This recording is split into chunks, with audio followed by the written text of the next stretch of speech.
할렐루야. 오늘 화요 아침 기도에 본문 말씀은 창세기 4장 16절부터 마지막 절까지 있는 내용입니다. 앞에서는 이제 아담과 하와가 에덴 동산에서 쫓겨나 있었다가 가인과 아벨을 낳았는데 그 몇 명도 안 되는 그 인류 가운데 살해 사건이 일어나게 되죠. 가인이 자기 예배를 안 받는다고 해가지고 화가 나가지고 아벨을 불러가지고 그냥 동생을 죽여버리는 정말 어, 인류 최초의 살인 사건이 일어나게 됩니다. 하나님께서 그를 벌하시고 어, 그에게 형벌을 받게 해서 너희가 이제는 땅에서 아무리 노동을 해도 땅에서는 좋은 것이 나지도 아니할 것이다 라고 이렇게 이야기하고 유리방황하게 될 것이다 그렇게 이야기를 했는데, 그리고 나서 이제 이 가인의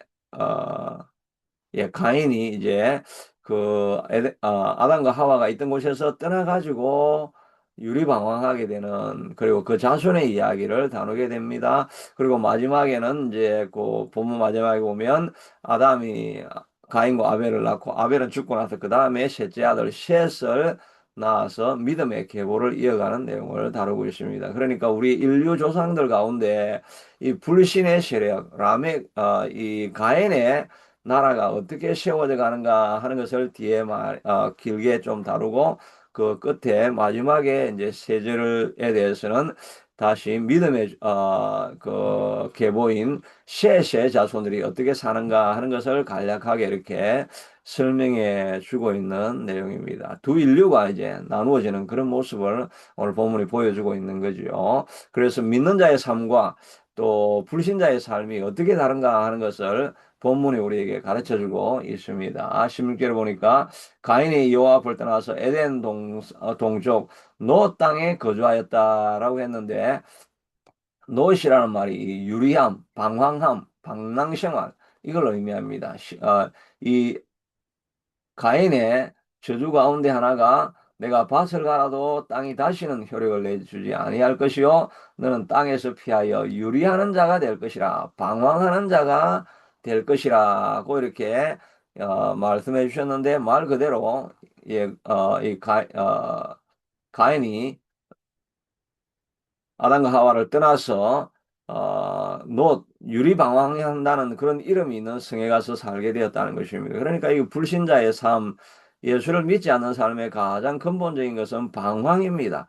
어, 하나님을 믿어야 어디서 와서 어디로 가는지 길을 알고 목표가 있고 목적이 있는 삶을 살 수가 있는데, 하나님이 떠나버리니까 이 주인이 없는 삶, 그러니까 이거는 물리적으로 이렇게 위치적으로 방황한다는 의미도 있지만 영혼이 늘 방황을 하는 것입니다. 목적이 없고 이유가 없고 사는 이유가 없는 거죠. 그러니까 이제 다른 불교나 힌두교에서는 우리가 윤회한다, 죽었다가 다시 살아나고 죽었다가 다시 살아나고 이렇게 하면서 그냥 뺑뺑이만 계속 돌고 있다. 어디를 향해서 전진하고 가고 목표가 있는 인생이 아니다. 그런 세상 원리를 만들 수밖에 없는 거죠. 그래서 인생은 하나님을 섬기기 전까지는 늘 방황을 하게 되어 있습니다. 어디서 와서 어디로 가는지를 모르니까 인생이 정착이 안 되는 거죠. 그런데도 뭐 사람들이, 그런 건 너무 따지지 말고 그냥 열심히 잘 살고, 그냥 주어진 대로 살아가면 된다. 이렇게 살아가는 사람들도 있고, 그 방황의 깊이가 너무 깊어가지고, 마음에 이제 그 방황이 일어나는 사람들, 그걸 깊이 고민하는 사람들, 그 기질적으로는 좀 우울적인 사람들이고, 또 철학적으로도 바로 그걸 깊이 문제 삼고 살아가는 사람들이 있는 거죠.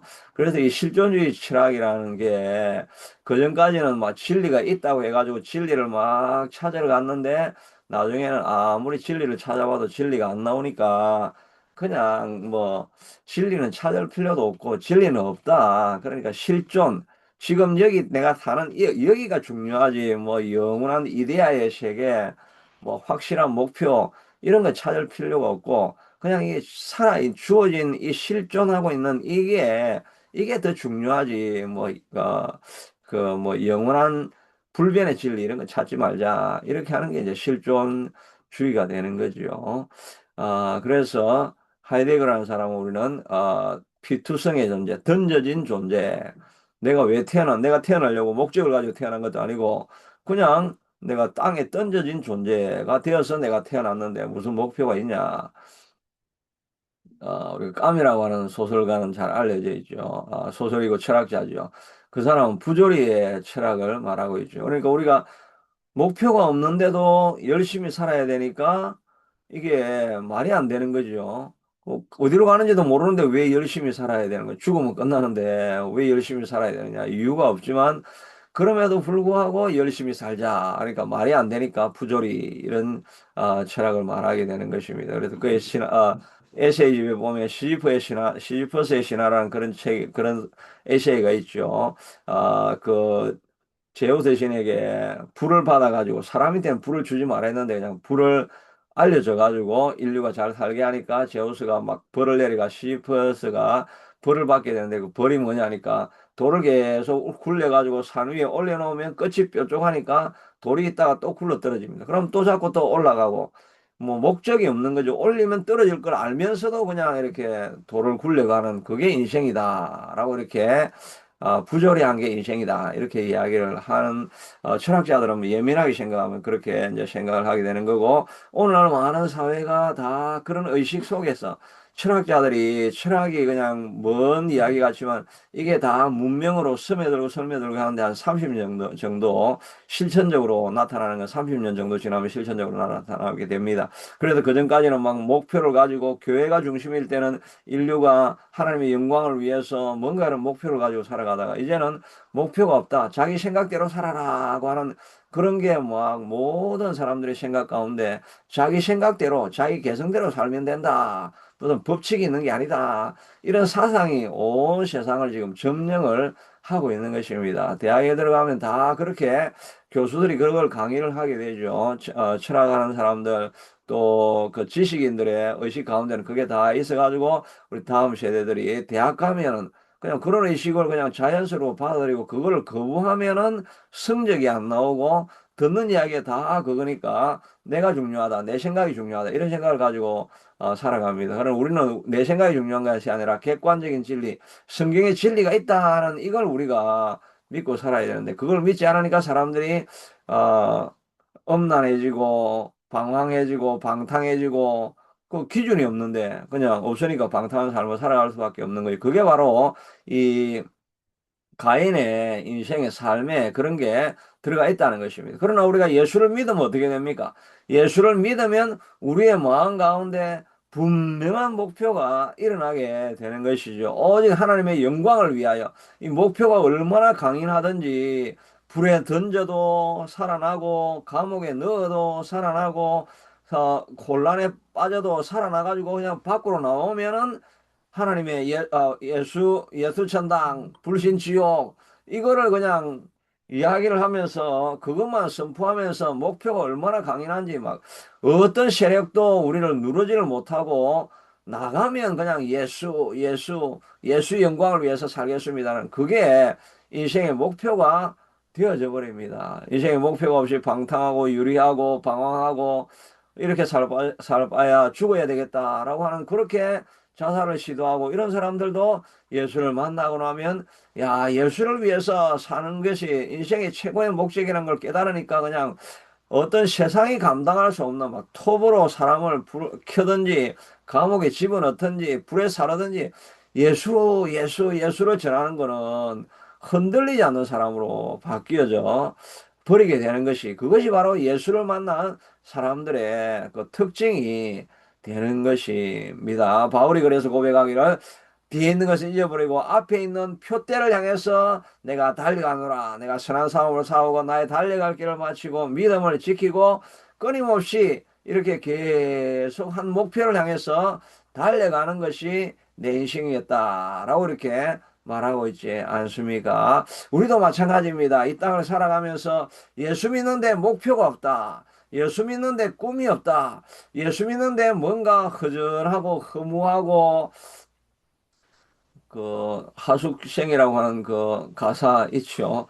인생은 나가는 걸 어디서 왔다가 어디로 가는 걸까?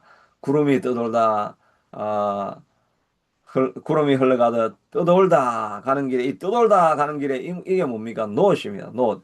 가인의 삶입니다. 정일랑 두지 말고 미련이랑 두지 말자. 인생은 나그네 길 구름이 흘러가듯 정처 없이 흘러가. 정처 없이 흘러간다는 게 누굽니까?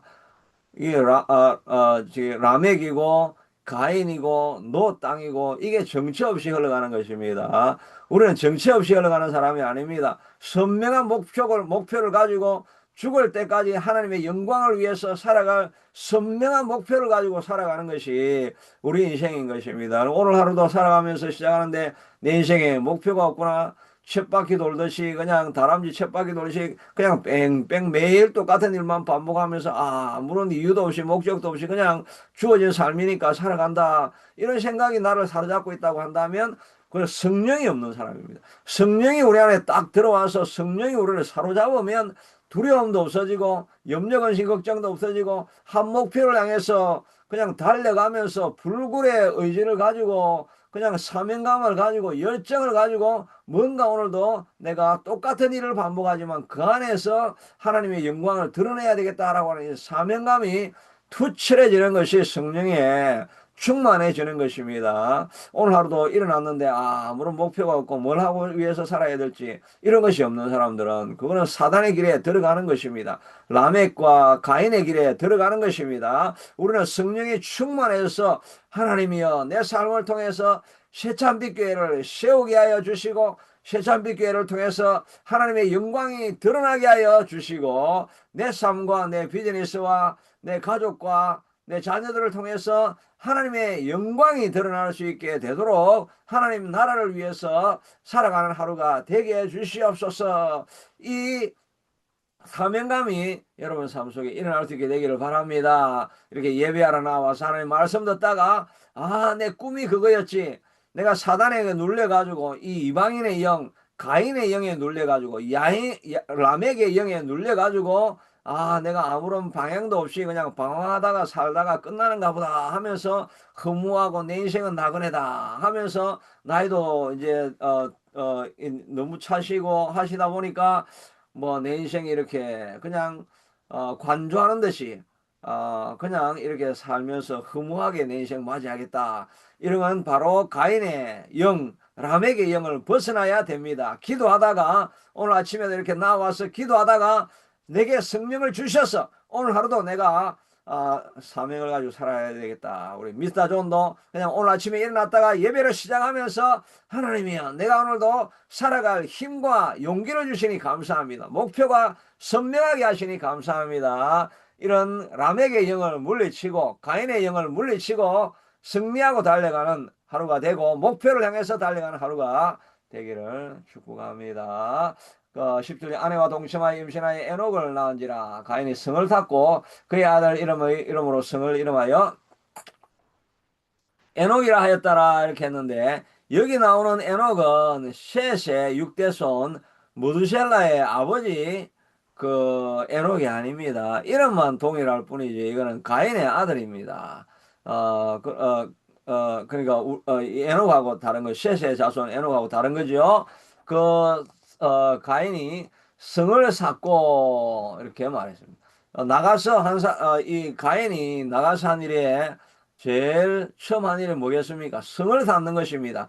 나가면 사람들이 자기가 아벨을 죽인 줄로 알고 사람들이 자기를 죽이려고 막 달려오려고 하니까 두렵고 답답하고 염려 근심 걱정이 가득하니까 나를 어떻게 보호할까 해서 처음으로 한 일이 자기 성을 만드는 것입니다. 자기가 자기를 보호하는 것이 바로 가인의 영입니다. 그러니까 자기가 자기를 보호하려고 끊임없이 스펙을 쌓고 좀 더 높은 자리에 올라가야 되겠고 좀 더 많은 재물을 모아야 되겠고 그래서 그 물질과 권세와 이런 것들이 자기를 보호해야 되니까 그 성을 쌓는다고 자기 인생을 다 드리게 되는 것이 바로 가인의 영성, 이방인의 영성이 되는 것입니다. 그러나 우리는 누구가 우리를 지켜줍니까? 사람이 성을 샀지만 그 성은 언제 무너질지 모릅니다. 그러나 우리는 누가 우리를 보호해 줍니까? 우리가 광야길을 걸어가도 우리를 보호해 주시는 분은 또 천하천만인이 일어나서 나를 진칠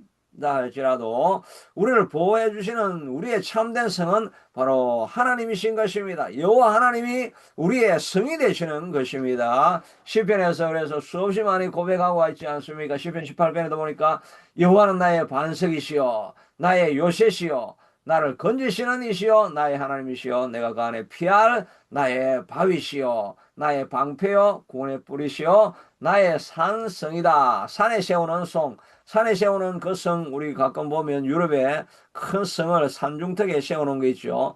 그 성이 산중턱에 그렇게 산꼭대기에 그렇게 있는데 누가 와서 공격을 하겠습니까? 하나님은 나의 산성이시고 어떤 원수와 적이 와도 나를 물리치지 못하고 나를 이기지도 못하고 나를 어, 파괴하지도 못하는 그 하나님의 성이 우리를 보호해 주시는 것입니다. 그러니까 가장 안전한 사람들은 어떤 사람들이겠습니까? 자기가 성을 쌓는 사람이 아니라 하나님 앞에 피하는 사람, 그 사람이 가장 안전한 것입니다. 하나님이 지켜주신다고 하는데 천만인이 탱크와 대포와 미사일이 우리를 파괴할 수 있겠습니까? 하나님을 파괴할 수가 없지요.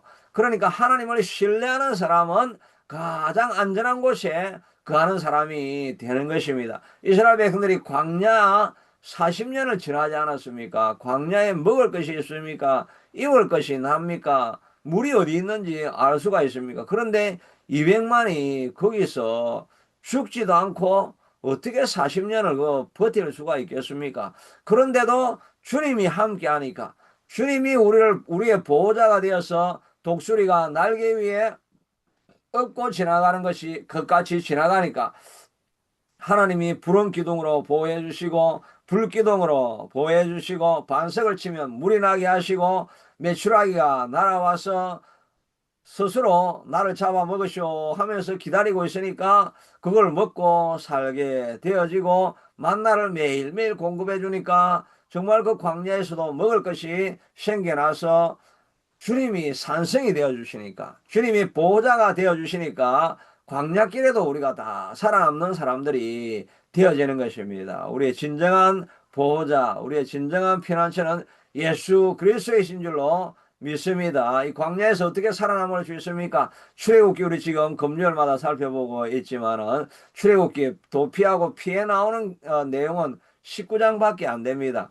그러나 그 이후에 40장까지 마지막 21장은 어떻게 예배할 것인가를 가르치고 있어요. 어떻게 장막을 짓고 그 안에 어떻게 번제단을 만들고 금제단 또 노제단을 만들어 가지고 예배를 어떻게 드릴 것인가. 그게 나머지 모든 21장을 차지하고 있는 내용 아닙니까? 그러니까 우리가 하나님 앞에 예배하고 하나님을 피난처로 삼고 하나님 앞에 나오는 그 사람은 광야 생활을 이길 수 있다는 것을 그렇게 예배하는데 그렇게 시간을 많이 출애굽기에 많은 내용을 할애하고 있죠. 우리도 예배를 온전하게 드리고 하나님 앞에 기도하고 나아가면 하나님께서 우리를 보호해 주시게 되는 것입니다. 우리 7월 12일 우리 창립주일 예배인데 우리 미타 존도 오셔가지고 예배를 같이 드리면 예배하면 온전하게 예배하면 하나님께서 먹을 것 입을 것 공급해 주시고 우리의 아픈 모든 수술 후유증도 하나님께서 친히 고쳐 주시고 허리 아픈 것도 고쳐 주시고 또 다리가 붓는 것도 예배하면 하나님께서 치유하시고 고쳐주시게 되는 것입니다. 예배하는 자, 여호와를 경외하는 자들에게는 치료하는 광선이 나와서 우리가 외양간에서 뛰어나온 송아지같이 날뛰는 자유를 회복하는 그런 사람으로 하나님께서 만들어 주시겠다고 하시는 것입니다. 예배하며 말씀을 붙들고 하나님 앞에 기도하며 나아가는 자는 하나님께서 그렇게 보호해 주시게 되는 것입니다. 예배 안에 모든 좋은 것이 다 나오는 줄로 믿고 예수님을 나의 피난처로 삼고 나의 성으로 삼고 나의 산성으로 여기고 주님 앞에 나와서 예배하기를 축복합니다. 그 이후에는 가인이죠. 가인 다음에 가인 다음에 다시 돌아가서 가인 다음에 에녹이 나오고 에녹은 그 다음에 무후야엘을 낳고 그 다음에 마지막에 이제 사대손이 라멕을 낳는데 라멕은 두 아내 아다와 실라를 낳고, 실라가 두 아내가 되어지고, 아다는 야발을 낳고, 그 다음에 다른 신라는 이렇게 아들 낳았다는데, 그들이 이제 가축을 목축을 하는 사람, 수금과 퉁소를 잡는 사람, 예술을 하는 사람들이 나오고, 구리와 쇠로 기구를 만들어서 결국은 산업을 일으키는 사람, 이런 사람들이 되었다 하는 이야기인데, 23절 이후에는 이제 라멕이 잔인한 자기 고백을 합니다. 아다와 실라여, 내 목소리를 들으라. 아내들이여, 다 들으라. 내가 어떤 사람이냐? 나를 상처낸 사람이 있었는데 그 사람을 내가 죽였고 소년을 죽였다. 가인이 아벨을 죽였다고 해서 벌이 7배일진데, 라멕 나를 위해서는, 나를 벌하는 사람은 벌이 77배로 더 받을 것이다. 그러면서 내가 나를 죽인 사람 내가 77배로 갚아주겠다. 하나님이 가인을 보호하려고 7배로 갚아주겠다고 했는데, 이제 하나님은 떠나버리니까 자기가 나를 죽이면 내가 77배로 갚아주겠다라고 하면서 나는 강하다라고 이렇게 고백하는 사람들이, 나는 스펙을 많이 쌓아서 나는 강하다라고 하는 사람들이 가인의 자손들입니다. 그러나 셋의 자손들, 아담이 다시 애를 낳았는데 셋째 셋이라고 하고, 그 셋의 아들 이름은 에노스입니다. 에노스라는 말은 나는 연약한 자다, 죽을 수밖에 없는 자다, 나는 그냥 병약한 자다라는 고백이 바로 에노스입니다. 그러니까 세상 사람들은 나는 강하다, 내 힘을 믿으라고 한다고 한다면, 에노스가 낳은 셋이 낳은 에노스, 그리고 에노스라고 하는 사람은 나는 하나님을 의지할 수밖에 없는 연약한 자다, 나는 죽을 수밖에 없는 자다라고 이렇게 고백을 합니다. 그러니까 나는 연약하니까 여호와의 이름을 부를 수밖에 없는 자라고 하는 그런 고백을 하는 자인 것입니다. 우리는 내 힘이 강하다라고 고백하는 골리앗은 다 무너져 죽게 되지만, 나는 주님밖에 의지할 수가 없습니다. 주님 앞에 예배할 때, 주님의 이름을 부를 때, 주님 앞에 기도할 때 주시는 힘으로 살아가는 사람이 우리 에노스가 신자입니다 라고 이렇게 고백하는, 우리는 바로 에노스와 같은 사람인 것입니다. 나는 연약하고 나는 부족하고 나는 할 수 없는 자이지만, 그러나 주님에게 기도하였더니 주님이 주시는 힘으로 살아가는 사람, 여호와의 이름을 늘 부르는 그 사람이 바로 우리 신자의 삶이라고 하는 것입니다. 하나님이 없이는 우리는 가장 연약한 자일 수밖에 없습니다. 이 종이 한 장도 얼마나 이렇게 흔들흔들하고 연약합니까? 그러나 여기에다가 이렇게 뭐 다른 걸 딱 이렇게 붙여버리면, 여기 뒤에 이 태블릿인데, 이 태블릿이 쇠로 되어 있는가, 쇠로 딱 붙어버리면 여기에 이 종이가 흔들리는 종이지만 붙어 있으면 완전히 사는 존재가, 강한 존재가 되는 줄로 믿습니다. 우리는 여호와를 부르는 자입니다. 여호와 앞에 기도하여서 힘을 얻는 자입니다. 염려근심, 자기가 강하다라고 하면 자기보다 더 강한 사람이 언제 나올지 모르니까 언제나 두려움과 떨림과 염려와 근심 속에 살아갑니다. 그러나 주님을 부르는 우리는 연약한 종이와 같은 존재라 할지라도 하나님 앞에 부르면 하나님이 우리의 힘이 되어 주시니까 우리가 가장 강력한 자가 될 수 있는 그런 존재입니다. 연약한 자인데도 그 권세 잡은 바리새인들, 종교 지도자들이 제자들을 어떻게 할 수가 없는 그런 존재가 우리가 다 되어져 가지고, 연약한데도 하나님 앞에 기도하다가 온 유럽을 점령하게 되어지고, 그리고 아메리카를 점령하게 되어지고, 이제는 아시아로까지 넘어와서 세계를 지배하는 것이 기독교가 되어지는 것은 연약한 자들인데, 하나님의 이름을 부르니까 모든 것을 정복하고 승리하는 자가 되어진 자가 아니겠습니까? 우리는 약합니다. 오늘 하루도 순간순간 하나님의 이름을 부르며 주님이 강하십니다 하는 것을, 주님의 이름을 불러서 다 승리하시는 저와 여러분들 듣게 되기를 축복합니다. 고마우신 하나님 감사합니다.